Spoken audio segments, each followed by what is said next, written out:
Hello students, आज का जो वीडियो है वो वैदिक सुभाषित साहित्यम के द्वितीय अध्याय का है, जिसमें कि आपके सिलेबस में पहला श्लोक और 7वें नंबर का श्लोक है। First and 7th।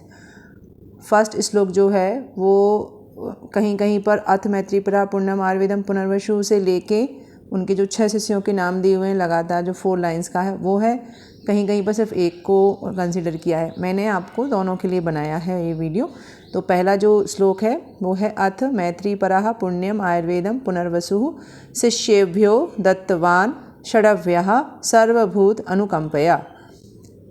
इसमें आप चाहें तो थोड़ा सा इंट्रोडक्शन भी लिख सकते हैं श्लोक के बारे में कि यह श्लोक वैदिक सुभाषित साहित्यम के द्वितीय अध्याय से लिया गया है। इसमें महर्षि पुनर्वसु के द्वारा आयुर्वेद को अपने 6 शिष्यों को दिया गया है, यह बताया है।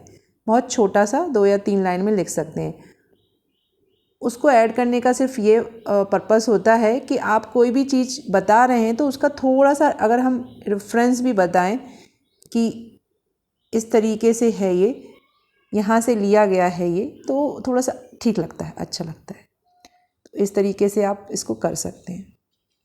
फिर हम पद विग्रह, जैसे कि हमारे टॉपिक्स जो हमने लास्ट वीडियोस में कवर करे थे वैसे ही सभी श्लोक्स में कवर करेंगे। तो सबसे पहले आएगा पद विग्रह। पद विग्रह का हम पहले बता चुके हैं आप लोगों को कि पद विग्रह किसे बोलते हैं। जो बड़े बड़े पद होते हैं, बहुत सारे शब्दों के समूह जो होते हैं, उसको ब्रेक कर करके छोटे छोटे शब्दों में निकालना, वो पद विग्रह कहलाता है। तो यहाँ पर अथ एक सिंगल ही वर्ड है, तो ये अथ वैसे का वैसा। मैत्रीपरा पुण्यम आयुर्वेदा, ये एक पद हो गया क्योंकि इसमें 2 शब्द हैं, पुण्यम और आयुर्वेदम। पुनर्वसु शिष्येभ्यो, ये भी एक ही शब्द है। दत्तवान, ये भी एक शब्द है। षडव्या, ये भी एक शब्द है।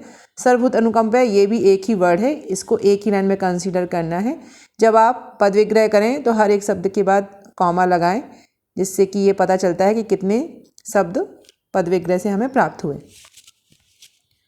उसके बाद है विग्रह। विग्रह में स्वर संधि, व्यंजन संधि, विसर्ग संधि का कोई उदाहरण दिया है, प्रत्यय उपसर्ग कुछ दिया है, विभक्तियां हैं, जो भी आपको व्याकरण संबंधित मिल रहा है वो सब आप इसमें ऐड कर सकते हैं।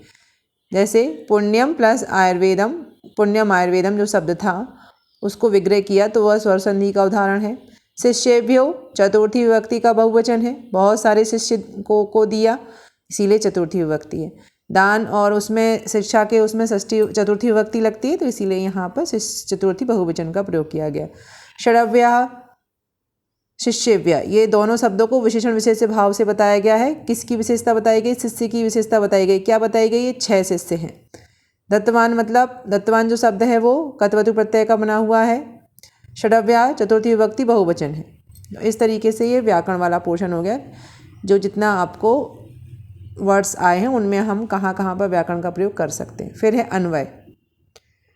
अन्वय मतलब होता है श्लोक जो पद्यमय है उसको गद्यमय करके एक सार्थक वाक्य में कन्वर्ट करना, संस्कृत में ही। तो अथ मैत्रीपरा, मैत्रीपरा किसको बोला गया है? पुनर्वसु का बोला गया है। पुनर्वसु जो ऋषि हैं उनका जो विशेषण है वो मैत्रीपरा है। मैत्रीपरा मतलब होता है जो मित्रों में श्रेष्ठ है। सर्वभूत अनुकंपया पुण्यम आयुर्वेदम षडव्या शिष्येभ्य दत्तवान। श्लोक क्या था?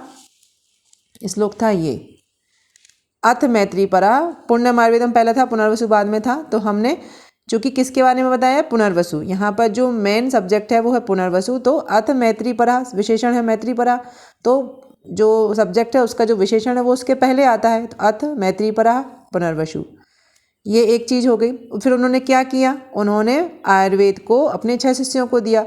तो पुण्यम आयुर्वेदम शिष्येभ्यो दत्तवान, किस लिए दिया? सर्वभूत अनुकंपया। तो बस इसको एक प्रॉपर गद्य में बनाया है, 2 तरीके से बनाया है। आप देखिएगा इसमें अथ मैत्रीपरा पुनर्वसु सर्वभूत अनुकंपया पुण्यम आयुर्वेदम षडव्य शिष्य दत्तवान, दत्तवान क्रिया है, दिया। इसको इस तरीके से भी बनाया जा सकता है, अथ मैत्रीपरा पुनर्वसु पुण्यम आयुर्वेदम षडव्य शिष्य सर्वभूत अनुकंपया दत्तवान। सर्वभूत अनुकंपया मतलब ये किस चीज़ के लिए है? सप्तमी विभक्ति का प्रयोग किया गया है कि सभी भूतों की कल्याण के लिए यह किया गया था। तो इसको आप पुनर्वसु के बाद भी ऐड कर सकते हैं और क्रिया के पहले भी ऐड कर सकते हैं, दोनों ही सही होते हैं। कुछ मीनिंग्स हैं। मैत्रीपरा मित्रों में श्रेष्ठ, सर्वभूत अनुकंपया, सभी लिविंग बींग्स के कल्याण के लिए, उनकी वेलबींग के लिए। पुण्यम, पवित्र जो फलदायी है। षडव्या, 6, तत्वान, दिया। वाक्यार्थ, तवे या फिर मैत्री परः, मित्रों में जो श्रेष्ठ हैं, पुनर्वसु ने सभी भूतों के कल्याण के लिए पुण्यमयी आयुर्वेद को अपने 6 शिष्यों को दिया। इतना ही इसका मीनिंग है। अब इसमें जो 6 शिष्य थे और जो पुनर्वसु थे वो कौन थे, वो सब के बारे में हम लिख सकते हैं यहाँ पर। उसके बारे में बाद में डिस्कस करेंगे। पहले हम इसके आगे की जो 2 लाइन्स हैं वो भी पहले आपको मैं बता दूँ। आगे का श्लोक है, अग्निवेशश्च भेलश्च जतुकर्णः पाराशरः हारीतः क्षारपाणिश्च जगृहुस्त मुनिर्वचः। पदविच्छेद किया तो अग्निवेशः च, भेलः च, जतुकर्ण पाराशरः हारीत क्षारपाणि च जगृहु तत् मुनिर्वचः। यहाँ पर बहुत सारा विसर्ग संधि का प्रयोग किया गया है, इसीलिए सभी जगह से हटके आधा शाह को हटा के विसर्ग लगा के फिर चा को अलग किया गया है। अभी इसमें आगे अन्वय में देखेंगे। अन्वय क्या हुआ, अन्वय में जो पुनर्वसु के 6 शिष्य हैं वो बताए हुए हैं, उनके नाम आए हैं यहाँ पर। तो बस उन मुनियों को ही बताना है हमको। पिछला जो श्लोक था उसमें क्या, पुनर्वसु ऋषि ने उनको आयुर्वेद का ज्ञान दिया। तो यहाँ पर जो लास्ट में बताया जगहु तत् मुनिर्वचः, उस मुनि ने उनके वचन जो थे, किसके वचन, पुनर्वसु जी के वचन जो थे, उसको किसने किसने ग्रहण किया, अग्निवेश, भेल, जतुकर्ण, पाराशर, हारी, क्षारपाणि, ये जो 6 शिष्य हैं, 6 नाम है, 1 2 3 4 5 6, उन्होंने ग्रहण किया। मीनिंग है चा मतलब और जगृहु मतलब होता है प्राप्त करना, एज इट इज़ प्राप्त करना, उसे बोलते हैं जगृहु। व्याकरण में क्या है, जगृहु प्लस तत्, विसर्ग संधि, सभी जगह विसर्ग संधि। यहाँ पर मैंने सभी विसर्ग संधि नहीं लिखी है, जैसे अग्निवेशश्च, तो चा को आपने अलग किया तो यहाँ पर विसर्ग लग गया। भेलश्च, भेल को और चा को जब अलग करेंगे तो यहाँ विसर्ग आ जाएगा। एक बनाई है मैंने, उसी के हिसाब से फिर आगे आप बना सकते हैं। तत् मुने अनुनासिक है, मुने वचः विसर्ग संधि है, जगृहु तत् विसर्ग संधि है। वाक्यार्थ क्या है, अग्निवेश, भेल, जतुकर्ण, पाराशर, हारी, क्षारपाणि ने मुनि के वचन को ग्रहण किया। पुनर्वसु जो मुनि थे उनके वचन को ग्रहण किया।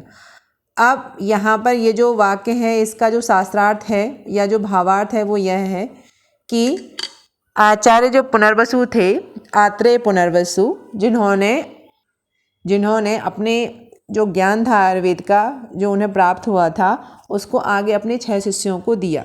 गुरु शिष्य परंपरा के अकॉर्डिंग जो भी ज्ञान गुरु को प्राप्त होता है वो शिष्यों को आगे देता है। फिर शिष्य उस ज्ञान से अपने अनुसार जो उन्होंने ग्रहण किया उसके ऊपर ग्रंथ का निर्माण करते हैं और फिर आगे उनके जो शिष्य बनते हैं उनको प्राप्त होता है।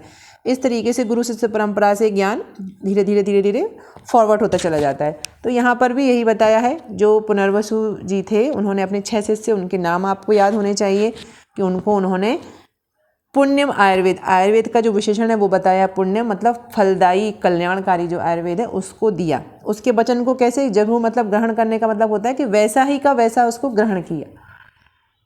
तो इस तरीके से आयुर्वेद इन 6 ऋषियों के पास पहुंच गया। उन्हीं के बाद फिर अग्निवेश जी जो थे उन्होंने चरक संहिता के ऊपर काम किया, भेल संहिता लिखी गई, पाराशर जो हैं वो ज्योतिष के आचार्य हैं, हारी संहिता लिखी गई। इस तरीके से सबने अपनी अपनी संहिताओं को लिखा। और जिस तरीके से हम पढ़ते हैं, चरक संहिता पढ़ रहे हैं हम, हारी संहिता और भेल संहिता तो अब उतना अवेलेबल नहीं है, पर अग्निवेश संहिता को हम पढ़ते हैं। तो इस तरीके से आयुर्वेद किस तरीके से आगे फॉरवर्ड हुआ ये यहाँ पे बताएं। आप आत्रेय पुनर्वसु जी के बारे में भी लिख सकते हैं, उनका काल लिख सकते हैं। इसमें उन्होंने आयुर्वेद को कहाँ से प्राप्त किया, जो आयुर्वेद अवतरण है उस श्रृंखला में उनका स्थान क्या है वो वहाँ पर मेंशन कर सकते हैं। तो इस तरीके से इसमें आप बहुत सारी चीज़ों को ऐड कर सकते हैं। मैंने सिर्फ गुरु शिष्य परंपरा लिखा हुआ है यहाँ पर। इस गुरु शिष्य परंपरा में आप आयुर्वेद अवतरण ऐड कर सकते हैं और उसके बाद 6 शिष्यों के नाम करके फ्लो चार्ट के माध्यम से भी बता सकते हैं। तो थोड़ा सा ही है, इसमें ज़्यादा नहीं है गुरु शास्त्रार्थ में। इसके अलावा अगर आपको इसमें कुछ और समझ में नहीं आया है तो आप मुझे बताइए, तो मैं उसको आगे सॉल्व करने की कोशिश करूँगी। Thank you.